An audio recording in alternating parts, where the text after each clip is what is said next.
Hey guys, press the bell icon and never miss a video from AolaDIY. Hi guys, so today we will be doing another mixed media layout tutorial. In this one I'm using background paper by Mintay, and the first step which I do is de-stress it. For de-stressing I generally roughen the edges and then I apply ink to it. One word of advice which I would like to give to all the newcomers is that just invest in one color of de-stress ink, which is Gathered Twig. Trust me guys, I have 40 colors and I barely use them. So just buy this one and you will be good. Once my edges are de-stressed, the next step which I'm going to do is to cover my entire paper with some clear gesso. Gesso would prime the surface as well as allow my colors to show properly, and as the gesso is clear, the beautiful design of my paper is still going to be revealed. The next step is pretty simple. I'm going to take a stencil of my choice and using some opaque paste, I'm going to apply stencil texture all over my paper. This time I'm using opaque paste because I wanted a smooth finish, as I want to put embossing powder on my stencil texture. For this particular part, while the paste is still wet, make sure you put a lot of embossing powder on top of it. And once it is dry, it is going to reveal a beautiful texture as shown here. Now by using a stamp platform and some stamps by Prima Marketing, and this one is a Build a Wreath collection by Prima, I'm going to make a half wreath on my layout. I'm struggling with this particular one because the texture of the embossing powder and the paste is not letting it stamp on a flat surface. So make sure you don't do a disaster like this again. And this time I will just use my hands to apply pressure to specific areas and get the whole idea of wreath which I want. And now I'm just taking a script stamp. This is a very old stamp by Prima and they are very easily available everywhere. And I'm randomly stamping it all around my page because it would give more depth and more texture to whatever I'll compose on top of it. Again, now using my very favorite technique, which is using toothbrush and some white gesso, I'm going to splatter paint such that everything balances out. Now let's add some color to our composition. For this I'm simply using some acrylic paints by Prima, and sometimes you just see my hands is because I'm trying to grab something. For this I have a tissue and some water in a spray bottle. I keep on adding colors and then I keep on diluting them with water and my fingers. I've recently realized that fingers are my best tools, and using fingers I can put very good amount of colors in whatever ratio I want to. Do you guys see that the whole color is showing up properly on my paper? That is basically because of the clear gesso which I have used.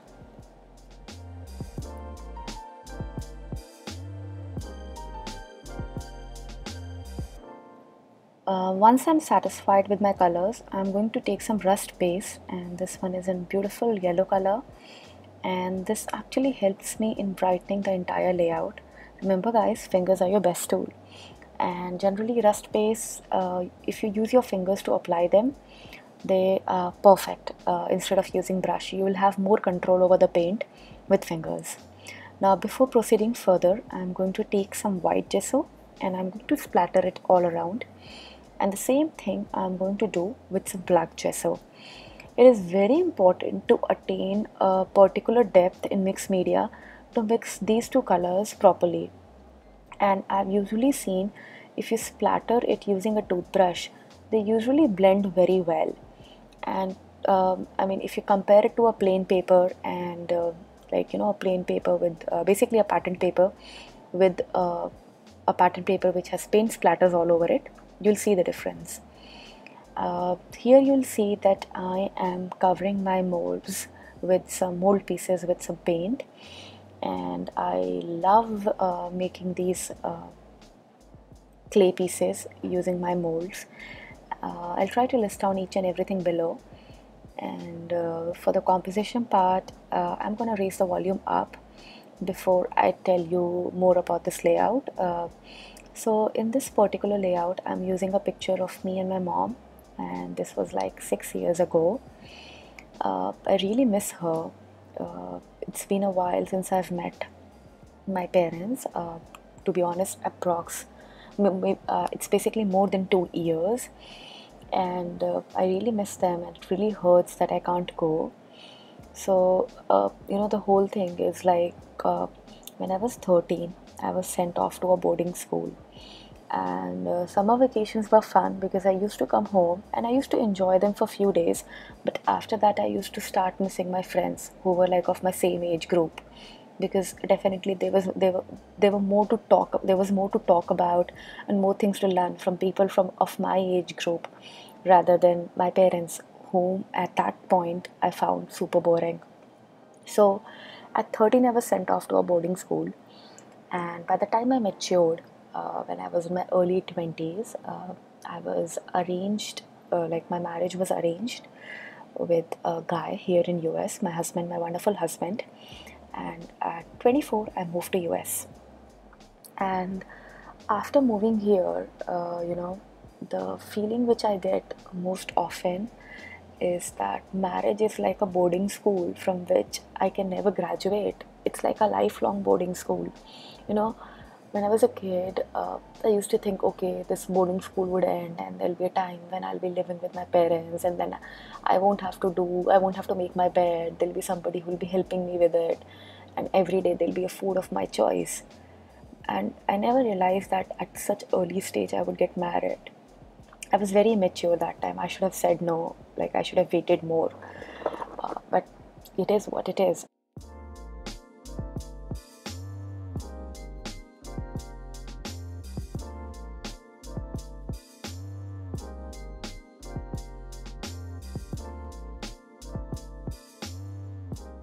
So it feels really good to talk to you guys about what I feel, because you all are like my family, and I like sharing things with you all sometimes.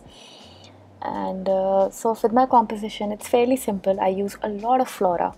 I have so many die cuts which are of leaves, and I usually feel if you use these leaves and these flora as fillers, your layout would automatically transform.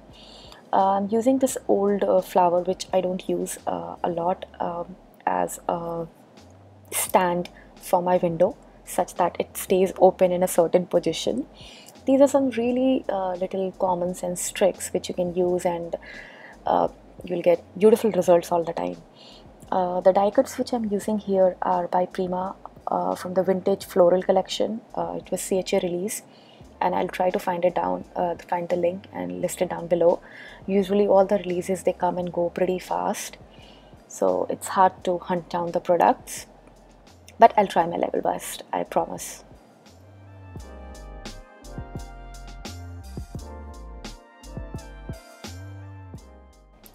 The chipboard which I'm using here is by Tonic, and I have embossed it again with the same green embossing powder which I used in the background. All the die cuts which I'm using are very old, like these are my collection of 10 years. So I'll try to list down as much as possible, but some of them they're really hard to find now because they're discontinued. I just keep on composing my layout and add my favorite words to it, add as much meaning to it, and that's all.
Once my composition is ready, just to balance out everything, I'm going to take some dry gesso, dilute it with water, and using a dabbing brush, and this one is by Finnabair, I'm going to dab it all around.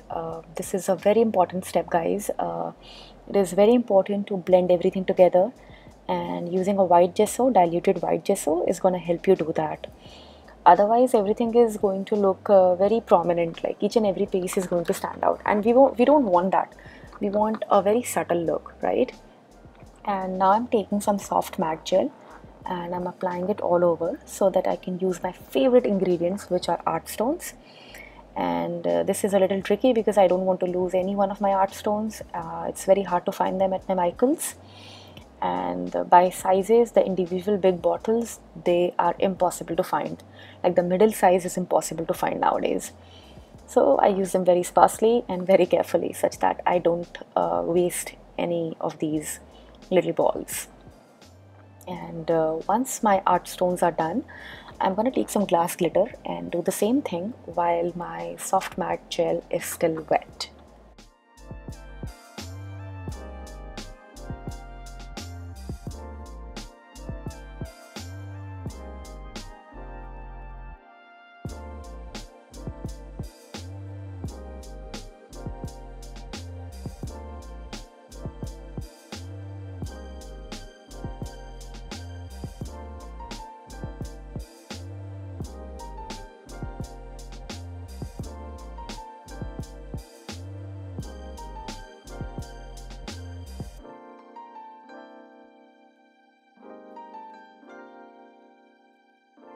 Here is my complete layout, and I've also added some micro beads to it, basically on my flowers, to give it a de-stressed look. And I really hope you guys have enjoyed this beautiful layout, making this beautiful layout with me. And do share whatever you guys make and tag me on all the social medias. I'll definitely get back to you guys. And thank you so much for watching, and please pray for me that I get into Prima. This is my last project for Prima Decor. Bye bye.